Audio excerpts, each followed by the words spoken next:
Quick question. How many times have you put off something important in your business because the tech scared you? Setting up that funnel, sending the email, finally running the ads. You tell yourself, I'm not techie. And suddenly, weeks, months, even years go by. Here's the truth. Tech isn't the problem. Fear is. And today I'm going to show you how to stop letting tech hold you hostage and start using it as the shortcut to your freedom.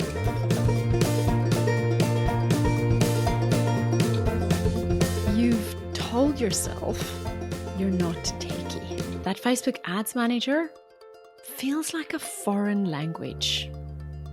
The automations are for people who have 10 hours and 3 assistants every day. But here's the truth. Tech is not your enemy.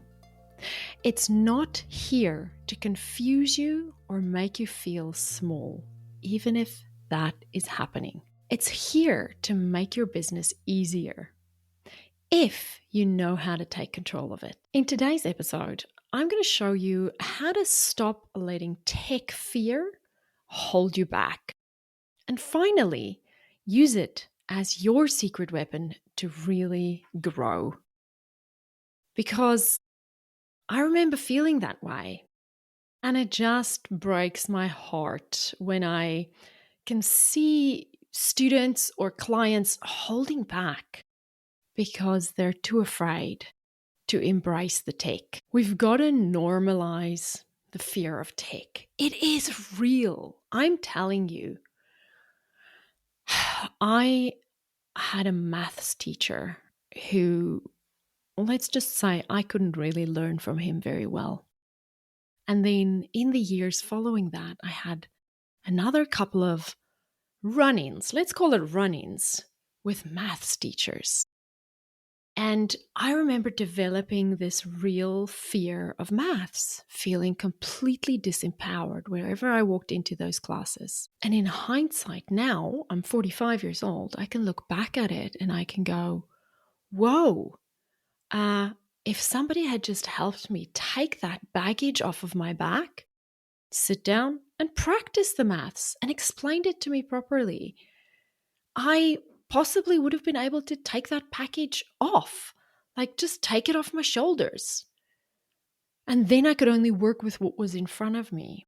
But in the time, my nervous system was so tied to the negative experiences I'd had that if anybody told me it's living inside my head and I have control of it, I probably would have been a little bit upset. So what I want you to know is if you do feel afraid, if tech does feel like it breaks your brain, that is okay. And it is perfectly normal. It is perfectly normal. When I started my very first business, sales coaching business, 100 years ago, I knew nothing about nothing. And I went to a networking event and I met a guy who was building websites as a side hustle. And he didn't have a business that was making money either. We were both at this networking event trying to get clients. But, it was still his side hustle. So, in hindsight, I probably shouldn't have taken his advice. But he looked at me and he said, building a website is easy. You just need to get OptimizePress and you'll have it done in a couple of hours. And I thought, okay, well, I'm a confident woman. I can figure things out. I just need to get OptimizePress and I'll have a website in 2 hours. So I went home, signed up for OptimizePress, and I don't know, it probably cost me $97 or something, which felt like a lot at the time. And I decided to spend one Friday night building my website. My husband was going to go out with the boys and the girls. They were a baby and a toddler and they were in bed. And I sat in my bed with my laptop on my lap.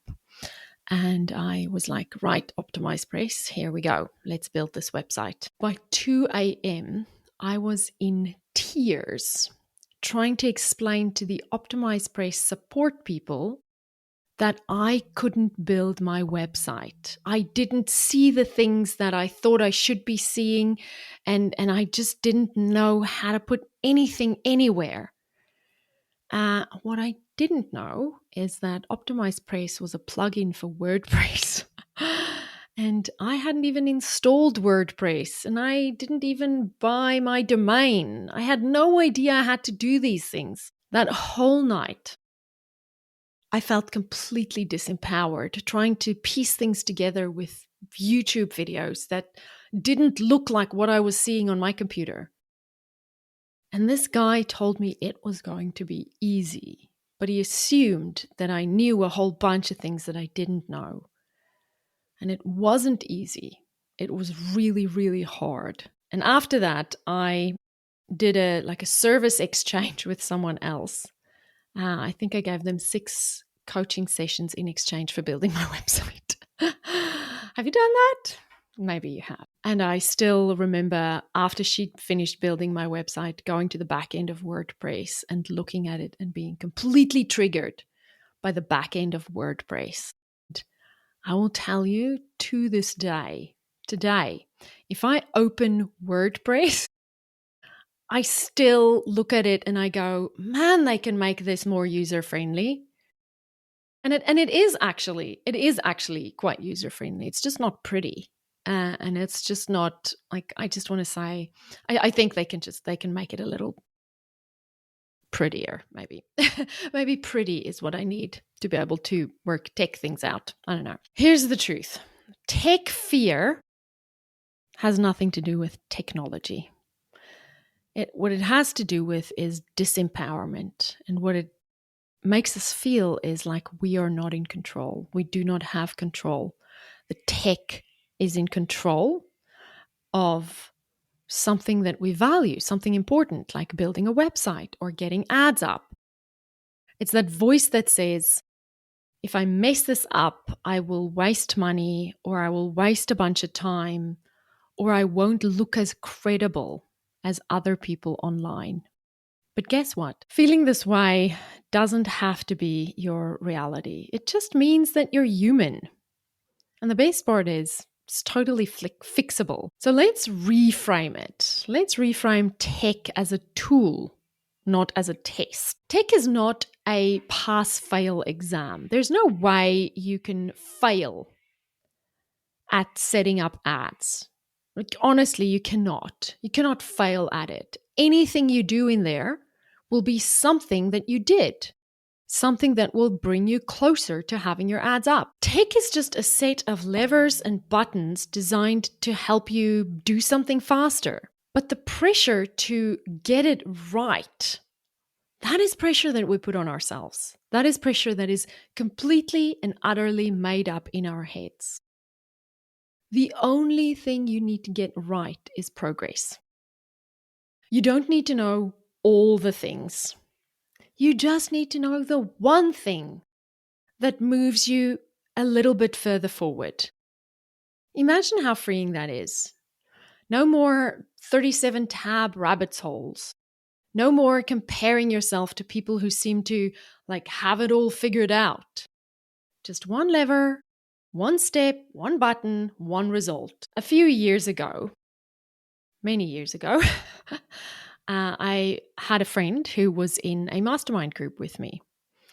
And, the mastermind was years ago. We're still friends, but the mastermind was years ago.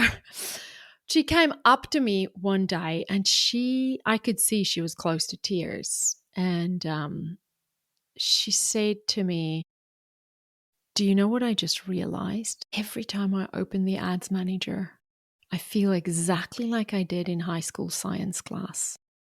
And then she started crying. And I don't know what her science class felt like, but I know what my maths class felt like. And I can imagine that it might have been quite similar. So if that feeling comes up for you when you open the ads manager, it can be really challenging to overcome those ingrained memories, those memories that have been formed by a form of trauma and that have made us feel small. Because when you open the ads manager and those same nerves fire in your brain, It is not just about ads anymore. It becomes about rewiring those old, traumatized pathways and giving yourself permission to learn technology in an environment where someone lovingly shows you how, with no judgment and with no test at the end.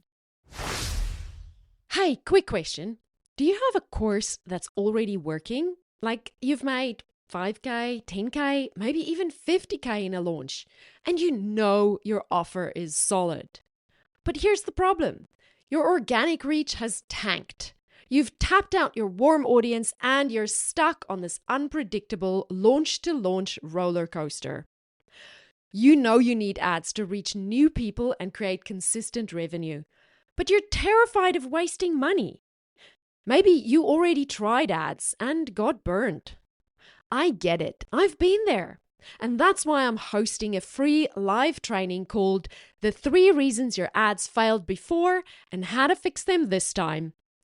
I'm pulling back the curtain on what we've learned spending nearly $7 million on ads specifically for course creators. Not e-commerce, not local business, course creators. I'll show you why your ads attracted clicks but not buyers, the hidden funnel leaks that kill your conversions, and the 5 metrics that actually matter when you're selling online courses. Head to thelaunchlounge.com/free class to grab your spot now. There are 2 sessions to choose from, but seats are very limited. Again, that's thelaunchlounge.com/free class. I'll see you there. So remember, tech is just a tool. It's not a test. It's not that classroom where you felt afraid and small. You are 100% in control of that tool. And that tool is 100% in service to you. So I want to talk about a few practical steps to take back control.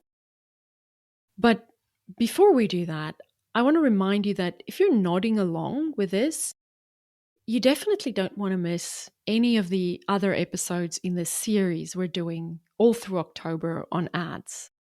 So make sure you hit follow or subscribe to the show so that you don't miss a beat. Now let's look at some practical steps you can take. What can you actually do to take back control? This isn't about becoming a tech wizard overnight. It's not about becoming a tech wizard ever, if that's not what you want to do.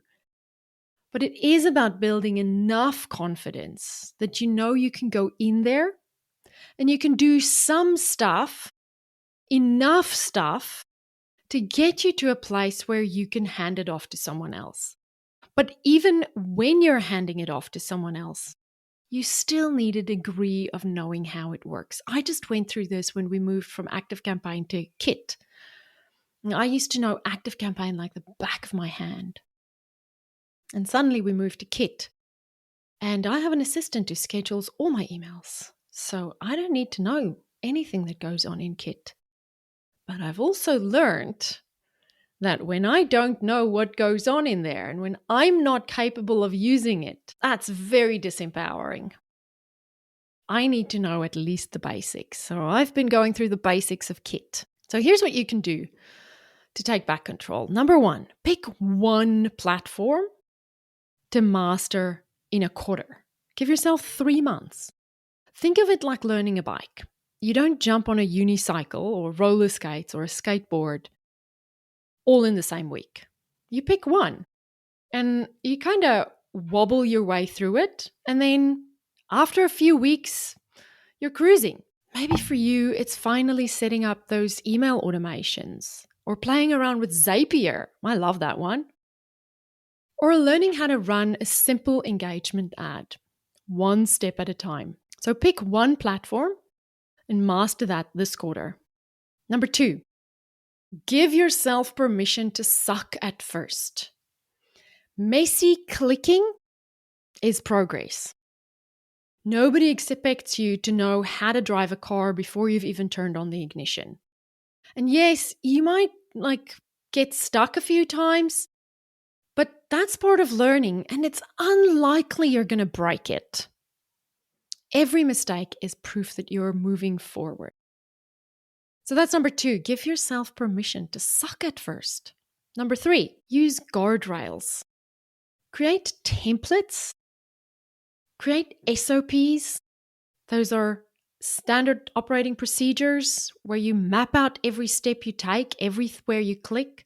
Use checklists. These are like training wheels that keep you from falling too hard when you're figuring it out. Use a simple screen record and record what you're doing. You can always upload that recording to ChatGPT and ask it to transcribe what you were doing if you were saying out loud what you were doing while you were doing it. Or ask ChatGPT to give you the SOP if it's something fairly easy that it can just grab off of the interwebs, internet spaces webs. These guardrails mean that you don't have to figure it out from scratch every time you get back in there. They mean that you're doing things the smart way. You're working smarter instead of wasting time figuring things out that you've already had figured out. Think of it like a recipe. You don't just throw ingredients into a pot and hope it works. You follow a recipe. You follow a step-by-step procedure. And when you have it written down, then you can very quickly pick up where you left off. And that's what the guardrails do for you. So use guardrails. The next one is celebrate your small tech wins. I know this sounds silly. You might feel a little bit silly doing this, but every time you figure out one piece of tech, whether it's setting up a landing page, scheduling an email, connecting a payment processor, creating that mega awesome Uber Zapier integration with Monday and Gmail in your calendar that's going to automate all of your appointments from now on, celebrate that. You're not just checking off a task. You're expanding what's possible in your business. That is the invisible growth that you cannot always see or that you forget to see when you're drowning in things that feel like it needs fixing. Each win is a building block. It's stacking towards freedom. It's something that you're laying down in your business that you don't have to lay down again. So celebrate every small win. And the last one is use AI to help you. And this is one of my favorite tricks, one of my favorite things to do with AI. When you hit a roadblock, especially inside something like Ads Manager, take a screenshot and upload it to ChatGPT. I've found it much easier to troubleshoot and fix tech issues with ChatGPT. It saves me from having to go through the nightmare of that infinite loop that Meta customer support puts you through, where they say, I need to escalate this, I need to escalate this, I need to escalate this, I need to escalate this, until you just keep going round and round in circles. The beauty of asking ChatGPT for help with tech is that it is infinitely patient. You can upload screenshots, explain what's happening, ask questions, and it just never runs out of ideas or things for you to try. So ask technology, ask AI to help you with your technology. When you stop fearing tech, you can buy back your energy, your time, and your brain space, your emotional capacity. And that's really the fuel that us entrepreneurs, freedom empire builders, that's what we run on. We run on emotional capacity. Because goodness knows, some days it can be hard and we need all the emotional capacity we can spare. And when you have emotional capacity, you stop procrastinating. You stop putting off that launch because the funnel isn't set up yet. You finally step into that CEO mode instead of feeling like you're just figuring things out all the time. And this is how you reclaim control, not just over your tech, but over your ability to create freedom in your business. So here's what I want to leave you with some empowering questions to think about. So sit down, grab a journal, and ask yourself these questions. How long have I been putting something off because of my fear of tech? How long have I been putting off building my email list because of this fear. How long have I been putting off adding ads into my launches or into my list building?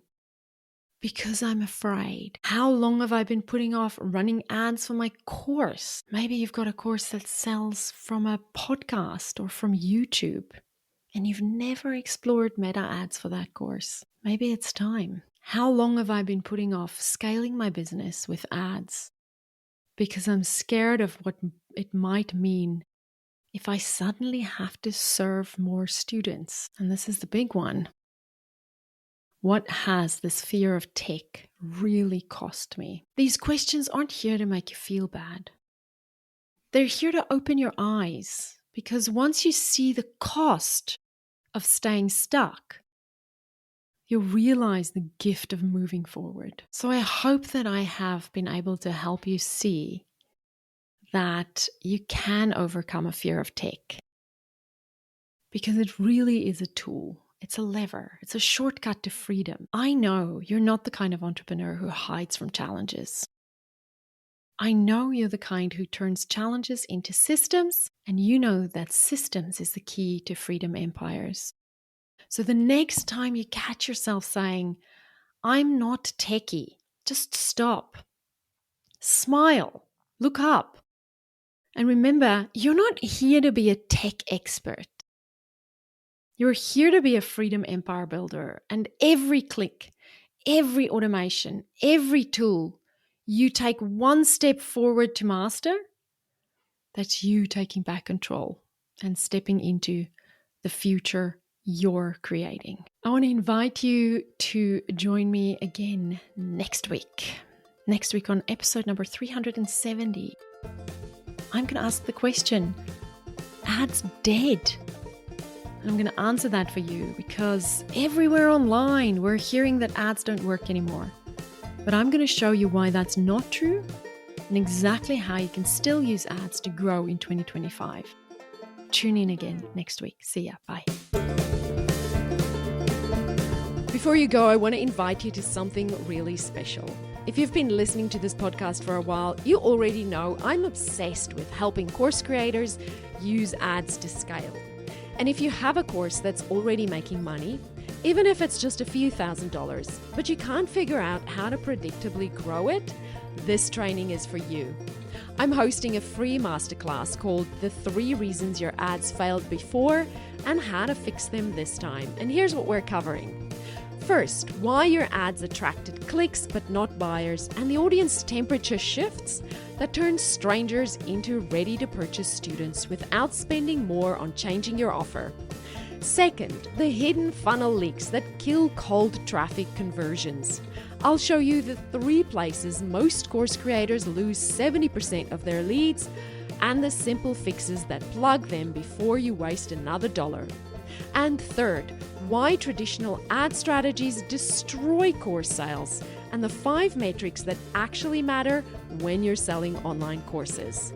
This isn't theory. This is what we've learned managing $6.96 million in ad spend for course creators just like you. Whether you've never run ads before or you tried them and lost some money, this training will save you from making expensive mistakes and show you the exact framework that works. We have 2 sessions to choose from, so head to thelaunchlounge.com/free class right now and save your spot. I can't wait to see you there.